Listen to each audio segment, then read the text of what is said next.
Welcome to ABC campus. आज हम company law में आई कैप्स की समर 2019 के अटेम्प्ट से एक पास्ट एग्जाम क्वेश्चन कर रहे हैं जो कि 4 मार्क्स का क्वेश्चन है। Ahmed is director on the boards of Nazir industries limited and King limited. तो दो कंपनीज हैं जिनके वो डायरेक्टर हैं, यानी ये कंपनीज एसोसिएटेड भी हैं आपस में in a way. Which is the subsidiary of NIL. तो वो पेरेंट और सब्सिडरी भी हैं और पेरेंट और सब्सिडरी की वजह से भी एसोसिएटेड भी हैं। KL is in process of disposing of its land in Industrial Zone 1 since it wants to shift the production plant to Industrial Zone 2।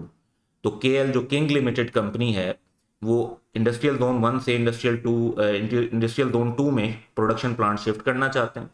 Owing to the growing demand of Zone 2, the management of KL has been finding it difficult to obtain the plot in desired zone। अब उन्हें जहां वो shift करना चाहते हैं वहां पे क्योंकि डिमांड ज़्यादा है प्लॉट्स की, तो उन्हें मुश्किल हो रही है, उन्हें प्लॉट मिल नहीं रहा।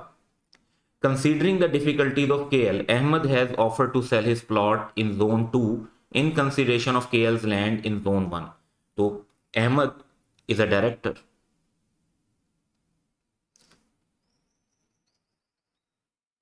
तो डायरेक्टर ने ये ऑफर किया है कि वो उनका डायरेक्टर का कोई प्लॉट होगा जोन 2 के अंदर, तो उन्होंने कहा कि जी वो मैं कंपनी को दे देता हूं, उसके बदले में कंपनी मुझे अपनी लैंड जो जोन 1 में है वो दे दे।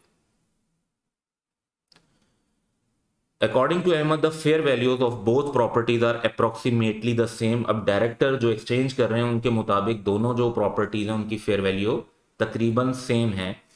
और अंडर द कंपनीज एक्ट हमने ये बताना है कि वो कौन सी कंडीशंस हैं which must be met before such transaction is executed under the arrangement proposed by Ahmed।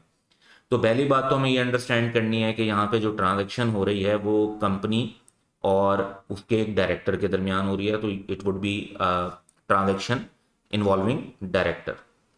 तो अप्रूवल चाहिए होगा इस सिलसिले में। लेकिन क्या ये कैश ट्रांजैक्शन है या नॉन कैश ट्रांजैक्शन है? जब आप प्लॉट के अगेंस्ट प्लॉट को एक्सचेंज कर रहे हैं तो ये नॉन कैश ट्रांजैक्शन है और इसमें तो अप्रूवल ऑफ जनरल मीटिंग चाहिए होगा।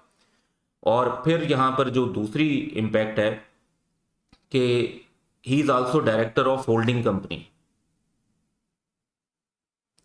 तो फिर उनका अप्रूवल भी चाहिए होगा। और जो जहां तक वैल्यू की बात है तो वैल्यूज जो है वो डायरेक्टर की ओपिनियन की बेसिस पर नहीं चलेंगी, बल्कि उसके लिए रिक्वायरमेंट है कि जो नोटिस फॉर अप्रूवल होंगे उसके अंदर बाकायदा रजिस्टर्ड वैल्यूअर जो है वो उनकी तरफ से जो ड्यूली कैलकुलेटेड वैल्यू होगी एसेट्स की उसको पर्टिकुलर्स के साथ जो है वो अटैच करके शेयर किया जाएगा मेंबर्स के साथ और फिर उनसे अप्रूवल सीख किया जाएगा। तो हम आंसर की तरफ चलते हैं। सबसे पहली बात तो हम ये करेंगे कि ऐसा अरेंजमेंट तब तक नहीं हो सकता जब तक कि प्रायर अप्रूवल ना लिया जाए, क्योंकि ये एक तो नॉन कैश ट्रांजेक्शन है और ऐसी सिचुएशन में मेंबर्स का प्रायर अप्रूवल ज़रूरी है। दूसरी बात ये कि अहमद क्योंकि होल्डिंग कंपनी में भी डायरेक्टर हैं, तो उन्हें जो होल्डिंग कंपनी है नज़ीर इंडस्ट्रीज लिमिटेड उसके शेयर होल्डर से भी अप्रूवल लेना होगा सेम वे में जनरल मीटिंग के थ्रू। तीसरी बात ये कि जहां तक वैल्यू की बात है तो जो भी नोटिस फॉर अप्रूवल होगा चाहे वो किंग लिमिटेड में हो चाहे वो नज़ीर इंडस्ट्रीज लिमिटेड में हो, उसमें पर्टिकुलर ऑफ अरेंजमेंट भी शामिल होंगे अलॉन्ग विद वो वैल्यू जो कि रजिस्टर वैल्यू ने ड्यूली कैलकुलेट की होगी उस अरेंजमेंट की, तो वो वैल्यूज भी बताई जाएंगी। यानी जो अहमद के मुताबिक फेयर वैल्यूज इक्वल हैं ये बात नहीं बताई जाएगी, बल्कि उसका एक प्रॉपर वे है, रजिस्टर्ड वैल्यू से वैल्यूशन ली जाएंगी और वो वैल्यूशन जो हैं वो उस नोटिस के अंदर मेंशन की जाएंगी ताकि शेयर होल्डर्स प्रॉपरली डिसीजन कर सकें कि वो ऐसी ट्रांजेक्शन को अलाउ करना चाहते हैं या नहीं करना चाहते। So that's all for today. Have a good day.